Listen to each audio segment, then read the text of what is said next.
-40 degree ಚಳಿ. ಇಲ್ಲಿನ ವಾತಾವರಣದಲ್ಲಿ ಸಾಮಾನ್ಯ ಮನುಷ್ಯನಿಗೆ ಬದುಕಲು ಅಸಾಧ್ಯವಾದಂತಹ ಕಠಿಣ ಪ್ರದೇಶ. ಇಂತಹ ಹಿಮಪರ್ವತಗಳ ನಡುವೆ ಸಾವಿರಾರು ಕಿಲೋಮೀಟರ್ಗಳ ದೂರ ಸಾಗುತ್ತಾ ಬಹುತೇಕ ಒಂಟಿಯಾಗಿ ಜೀವನ ಸಾಗಿಸುತ್ತಿರುವ ಇದು ಕೇವಲ ಒಂದು ಪ್ರಾಣಿಯಲ್ಲ. ಇದು ಬದುಕಿನ ಅತಿ ಕಠಿಣ ಪರೀಕ್ಷೆಯಲ್ಲಿ ನಿಂತಿರುವ ಪ್ರಕೃತಿಯ ಒಂದು ಮಿರಾಕಲ್. ದಾರಿ ಇಲ್ಲ, ದಿಕ್ಸೂಚಿ ಇಲ್ಲ, ಆದರೂ ಇದರ ಹೆಜ್ಜೆಗಳು ಮಾತ್ರ ತಪ್ಪುವುದಿಲ್ಲ. ಅದಕ್ಕೆ ಕಾರಣ ಇವನ ತಲೆಯಲ್ಲಿ ಜನ್ಮಜಾತಕವಾಗಿ ರೂಪುಗೊಂಡಿರುವ ಅದ್ಭುತ ನ್ಯಾವಿಗೇಷನ್ ಸಿಸ್ಟಮ್ ಮತ್ತು ಭೂಮಿಯ ಕಾಂತೀಯ ಶಕ್ತಿಯನ್ನು ಗ್ರಹಿಸುವ ಸಾಮರ್ಥ್ಯ, ಅಂದರೆ ಮ್ಯಾಗ್ನೆಟಿಕ್ ಪವರ್ ಅಬ್ಸರ್ವೇಷನ್ ಸಿಸ್ಟಮ್.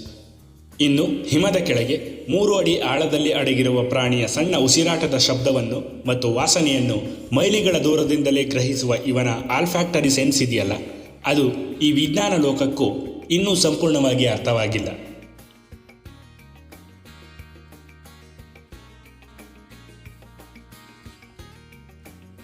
ಸುಮಾರು 700 kg ತೂಕ, 10 ಅಡಿ ಎತ್ತರ. ಮೊದಲ ನೋಟಕ್ಕೆ ಇದು ಕೇವಲ ದೈತ್ಯ ದೇಹಿ ಅನ್ನಿಸಬಹುದು. ಆದರೆ ಈ ದೇಹದ ಪ್ರತಿಯೊಂದು ಭಾಗವೂ ಈ ಕಠಿಣ ಪ್ರದೇಶಕ್ಕಂತಲೇ ರೂಪುಗೊಂಡಿರುವ ಒಂದು ಅಚ್ಚರಿಯ ವ್ಯವಸ್ಥೆ. ಇದರ ಪಾದಗಳು ಎಷ್ಟು ದೊಡ್ಡದಾಗಿರುತ್ತವೆ ಅಂದರೆ ಹಿಮದ ಮೇಲೆ ನಡೆಯುವಾಗ ಇದರ ಭಾರೀ ತೂಕ ಸಮನಾಗಿ ಹಂಚಿಕೆಯಾಗುತ್ತೆ.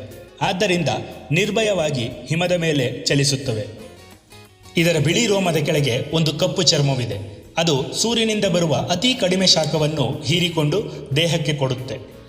ಮತ್ತೆ ಇದರ ಚರ್ಮದ ಕೆಳಗೆ 4 ಇಂಚು ದಪ್ಪದ ಕೊಬ್ಬಿನ ಪದರ ಇದೆ, ಅಂದರೆ ಬ್ಲಬ್ಬರ್ಸ್. ಇದು ಚಳಿಯ ವಿರುದ್ಧ ಹೋರಾಡುವ ನಿಜವಾದ ಕವಚ. ಇಷ್ಟೇ ಅಲ್ಲ, ಈ ಹೆಪ್ಪುಗಟ್ಟಿದ ಹಿಮನದಿಗಳಲ್ಲಿ ಸತತವಾಗಿ 9 ದಿನಗಳ ಕಾಲ ಅಡೆತಡೆಯಿಲ್ಲದೆ ಈಜಬಲ್ಲ ಅದ್ಭುತ ದೈಹಿಕ ಶಕ್ತಿ ಇವುಗಳಿಗಿದೆ.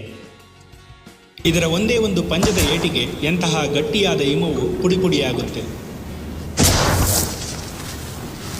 ಆರ್ಕ್ಟಿಕ್ನಲ್ಲಿ ಬದುಕು ವೇಗದ ಮೇಲೆ ಅಲ್ಲ, ತಾಳ್ಮೆಯ ಮೇಲೆ ನಿಂತಿದೆ. ಇದು ಓಡುವುದಿಲ್ಲ, ಇದು ಕಾಯುತ್ತೆ. ಇದರ ಕಣ್ಣುಗಳಲ್ಲಿ ಕಾಣೋ ಆ ಶಾಂತಿ, ಅದು ಕೇವಲ ಶಾಂತಿಯಲ್ಲ, ಅದು ಕಾಯುವ ತಾಳ್ಮೆ. ಹಿಮದ ಸಣ್ಣ ರಂಧ್ರಗಳ ಮುಂದೆ ಇದು ಗಂಟೆಗಳ ಕಾಲ, ಕೆಲವೊಮ್ಮೆ ದಿನಗಳ ಕಾಲವೂ ಯಾವುದೇ ಚಲನೆ ಇಲ್ಲದೆ ಕಲ್ಲಿನಂತೆ ನಿಂತಿರುತ್ತೆ.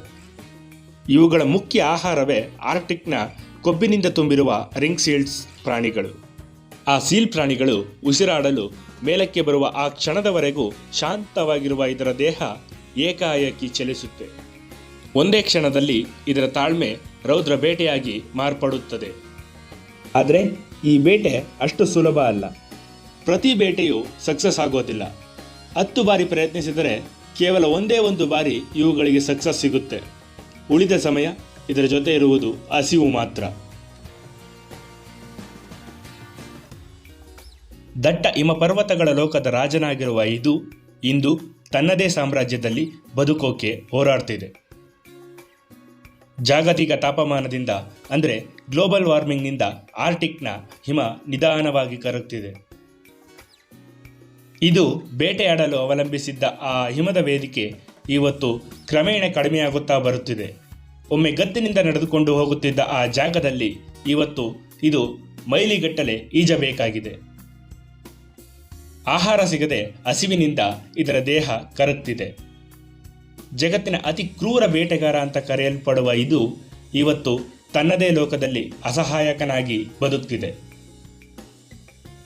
ಇಂಥ ಅಪ್ರತಿಮ ವೀರನಿಗೆ ಯಾಕೆ ಈ ಪರಿಸ್ಥಿತಿ ಬಂತು?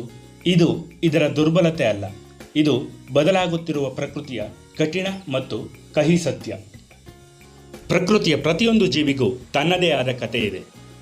ಆದರೆ ಕೆಲವು ಕತೆಗಳು ನಮ್ಮ ಕಣ್ಣಿಗೆ ಕಾಣದೆ ಕಣ್ಮರೆಯಾಗುತ್ತವೆ. ಈ ಹಿಮಪರ್ವತಗಳ ಸಾಮ್ರಾಜ್ಯದ ರಾಜನ ಕತೆ ಅಂತಹದ್ದೇ ಒಂದು ಕತೆ. ಇವುಗಳ ಉಳಿವು ಕೇವಲ ಆರ್ಕ್ಟಿಕ್ನದ್ದೇ ಅಲ್ಲ, ನಮ್ಮ ಇಡೀ ಭೂಮಿಯ ಸಮತೋಲನಕ್ಕೆ ಸಂಬಂಧಿಸಿದೆ. ಪ್ರಕೃತಿಯ ಇಂತಹ ವಿಸ್ಮಯ ಜಗತ್ತನ್ನು ನಿಮ್ಮ ಮುಂದೆ ತರೋದೆ ನಮ್ಮ ಮಾಯಾವನದ ಸಣ್ಣ ಪ್ರಯತ್ನ. ವಿಡಿಯೋ ಇಷ್ಟ ಆಗಿದ್ರೆ ನಿಮ್ಮ ಅನಿಸಿಕೆಗಳನ್ನು ಕಮೆಂಟ್ ಮೂಲಕ ತಿಳಿಸಿ. ಮಾಯಾವನ, ಕಾಣದ ಕತೆಗಳ ಹುಡುಕಾಟ. ಇಂತಹ ಇನ್ನಷ್ಟು ವಿಸ್ಮಯ ಕತೆಗಳ ಜೊತೆ ಮತ್ತೆ ಭೇಟಿಯಾಗೋಣ. Thank you so much.